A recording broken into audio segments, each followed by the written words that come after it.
Why do we cheat? And why do happy people cheat? And when we say infidelity, what exactly do we mean? Is it a hookup, a love story, paid sex, a chat room, a massage with happy endings? Why do we think that men cheat out of boredom and fear of intimacy, but women cheat out of loneliness and hunger for intimacy? And is an affair always the end of a relationship? For the past 10 years, I have traveled the globe and worked extensively with hundreds of couples who have been shattered by infidelity. There is one simple act of transgression that can rob a couple from their relationship, their happiness, and their very identity: an affair. And yet, this extremely common act is so poorly understood. So this talk is for anyone who has ever loved. Adultery has existed since marriage was invented, and so too the taboo against it. In fact, infidelity has a tenacity that marriage can only envy. So much so that this is the only commandment that is repeated twice in the Bible. Once for doing it, and once just for thinking about it. So how do we reconcile what is universally forbidden, yet universally practiced? Now, throughout history, men practically had a license to cheat with little consequence, and supported by a host of biological and evolutionary theories that justified their need to roam. So the double standard is as old as adultery itself. But who knows what's really going on under the sheets there, right? Because when it comes to sex, the pressure for men is to boast and to exaggerate. But the pressure for women is to hide, minimize, and deny. Which isn't surprising when you consider that there are still 9 countries where women can be killed for straying. Now, monogamy used to be one person for life. Today, monogamy is one person at a time.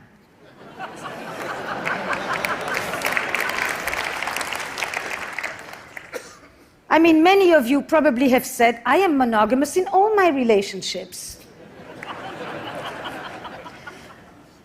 We used to marry and had sex for the first time, but now we marry and we stop having sex with others.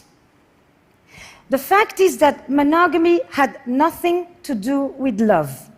Men relied on women's fidelity in order to know whose children these are and who gets the cows when I die. Now, everyone wants to know what percentage of people cheat. I've been asked that question since I arrived at this conference. It applies to you. But the definition of infidelity keeps on expanding. Sexting, watching porn, staying secretly active on dating apps. So because there is no universally agreed upon definition of what even constitutes an infidelity, estimates vary widely, from 26% to 75%. But on top of it, we are walking contradictions. So 95% of us will say that it is terribly wrong for our partner to lie about having an affair, but just about the same amount of us will say that that's exactly what we would do if we were having one. Now, I like this definition of an affair. It brings together the 3 key elements. A secretive relationship, which is the core structure of an affair, an emotional connection to one degree or another, and a sexual alchemy. And alchemy is the key word here, because the erotic frisson is such that the kiss that you only imagine giving can be as powerful and as enchanting as hours of actual lovemaking. As Marcel Proust said, it's our imagination that is responsible for love, not the other person. So it's never been easier to cheat, and it's never been more difficult to keep a secret. And never has infidelity exacted such a psychological toll. When marriage was an economic enterprise, infidelity threatened our economic security. But now that marriage is a romantic arrangement, infidelity threatens our emotional security. Ironically, we used to turn to adultery. That was the space where we sought pure love. But now that we seek love in marriage, adultery destroys it. Now, there are three ways that I think infidelity hurts differently today. We have a romantic ideal in which we turn to one person to fulfill an endless list of needs, to be my greatest lover, my best friend, the best parent, my trusted confidant, my emotional companion, my intellectual equal. And I am it. I'm chosen, I'm unique, I'm indispensable, I'm irreplaceable, I'm the one. And infidelity tells me I'm not. It is the ultimate betrayal. Infidelity shatters the grand ambition of love. But if throughout history, infidelity has always been painful, today it is often traumatic because it threatens our sense of self. So my patient Fernando, he's plagued. He goes on, I thought I knew my life. I thought I knew who you were, who we were as a couple, who I was. Now I question everything. Infidelity, a violation of trust, a crisis of identity. Can I ever trust you again, he asks. Can I ever trust anyone again? And this is also what my patient Heather is telling me when she's talking to me about her story with Nick, married, 2 kids. Nick just left on a business trip. And Heather is playing on his iPad with the boys when she sees a message appear on the screen. Can't wait to see you. Strange, she thinks, we just saw each other. And then another message. Can't wait to hold you in my arms. And Heather realizes these are not for her. She also tells me that her father had affairs, but her mother, she found one little receipt in the pocket and a little bit of lipstick on the collar. Heather, she goes digging, and she finds hundreds of messages and photos exchanged and desires expressed. The vivid details of Nick's 2-year affair unfold in front of her in real time.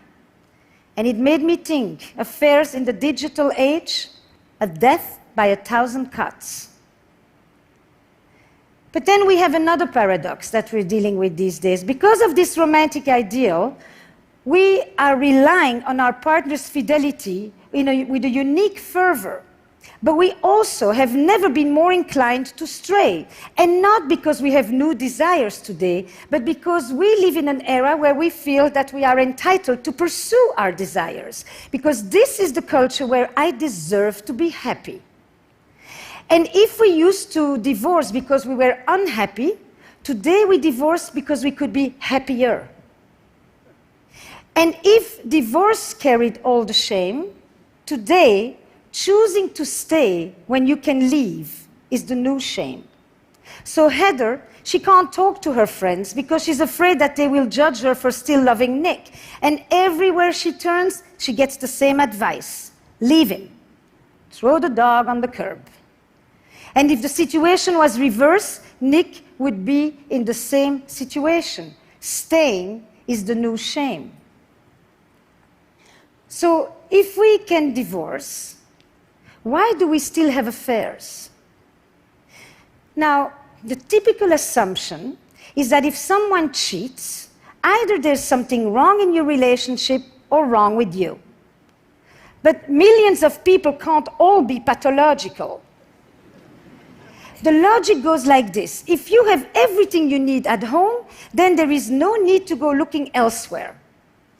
assuming that there is such a thing as a perfect marriage that will inoculate us against wanderlust. But what if passion has a finite shelf life?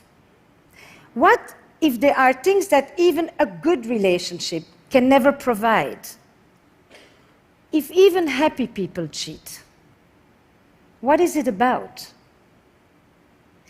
The vast majority of people that I actually work with are not at all chronic philanderers. They are often people who are deeply monogamous in their beliefs, and at least for their partner.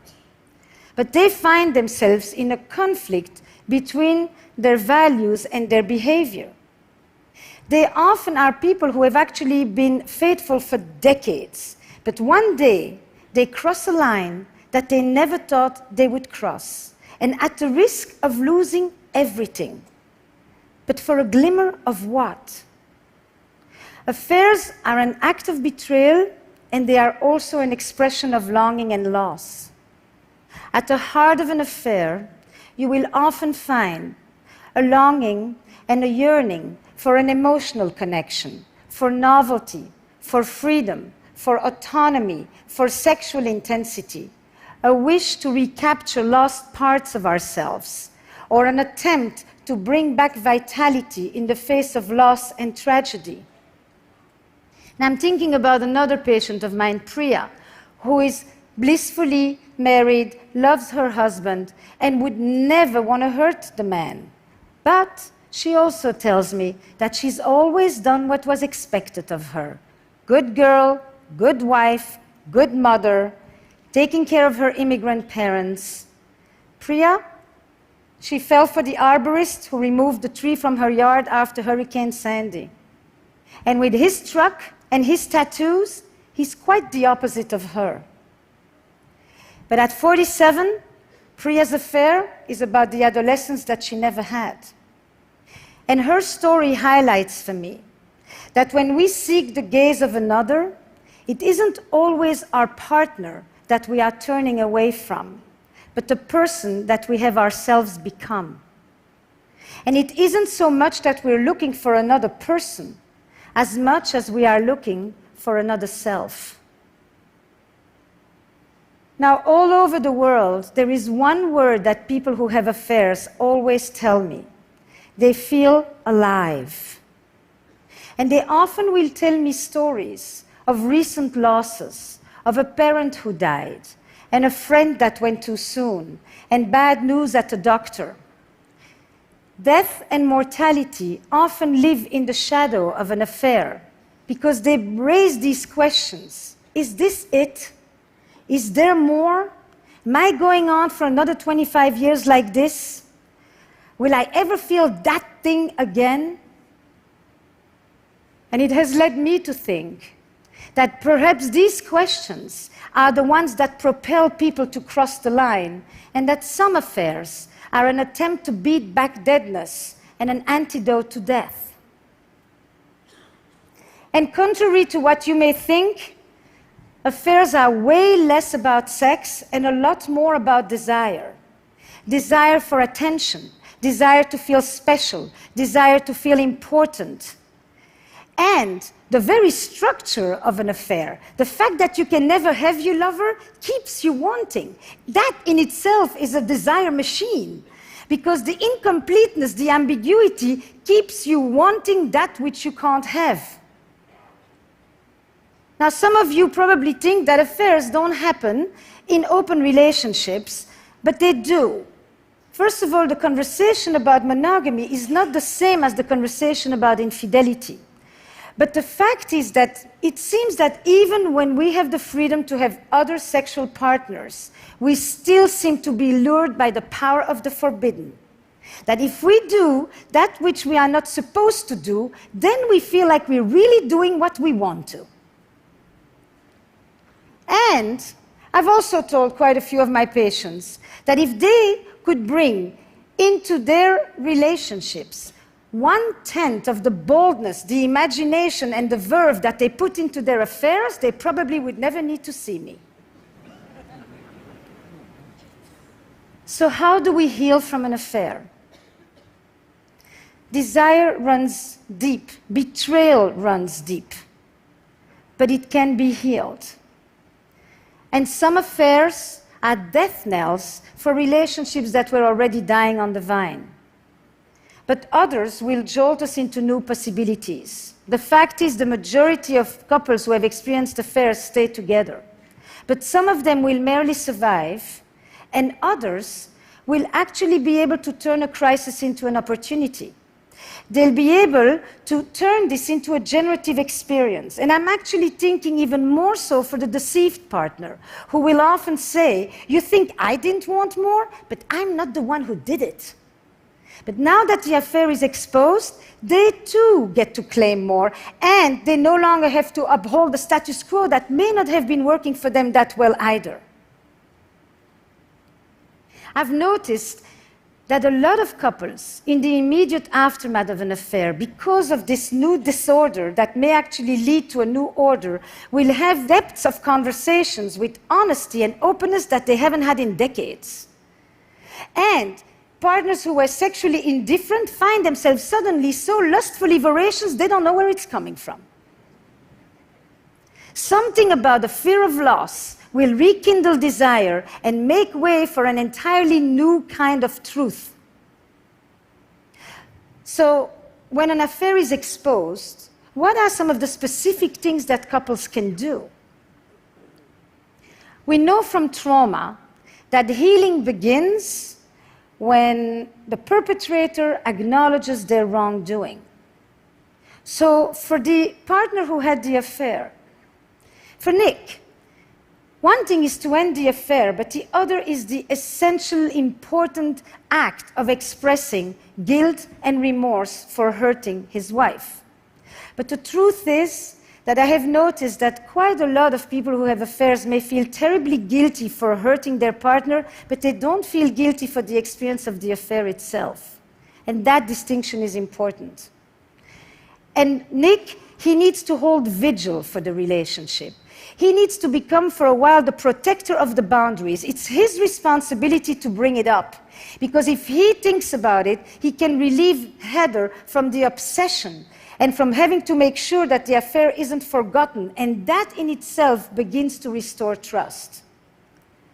But Heather, or deceived partners, it is essential to do things that bring back a sense of self-worth, to surround oneself with love and with friends and activities that give back joy and meaning and identity.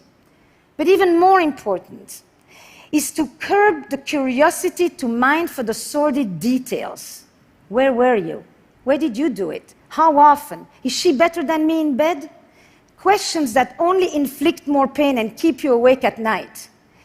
And instead, switch to what I call the investigative questions, the ones that mine the meaning and the motives. What did this affair mean for you? What were you able to express or experience there that you could no longer do with me? What was it like for you when you came home? What is it about us that you value? Are you pleased this is over? Every affair will redefine a relationship, and every couple will determine what the legacy of the affair will be. But affairs are here to stay, and they're not going away. And the dilemmas of love and desire, they don't yield just simple answers of black and white and good and bad and victim and perpetrator. Betrayal in a relationship comes in many forms. There are many ways that we betray our partner, with contempt, with neglect, with indifference, with violence. Sexual betrayal is only one way to hurt a partner. In other words, the victim of an affair is not always the victim of the marriage. Now, you've listened to me, and I know what you're thinking. She has a French accent. She must be pro-affair.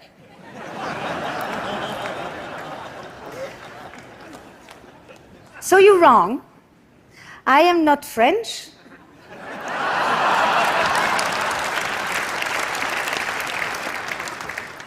And I'm not pro-affair.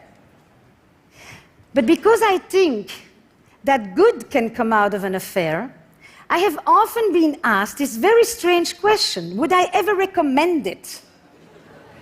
Now, I would no more recommend you to have an affair than I would recommend you to have cancer. And yet we know that people who have been ill often talk about how their illness has yielded them a new perspective. The main question that I've been asked since I arrived at this conference when I say I do a talk about infidelity is for or against? I said yes. I look at affairs from a dual perspective. Hurt and betrayal on one side, growth and self-discovery on the other. What it did to you and what it meant for me. And so when a couple comes to me in the aftermath of an affair that has been revealed, I will often tell them this: today in the West, most of us are going to have 2 or 3 relationships or marriages. And some of us are going to do it with the same person. Your first marriage is over. Would you like to create a second one together? Thank you.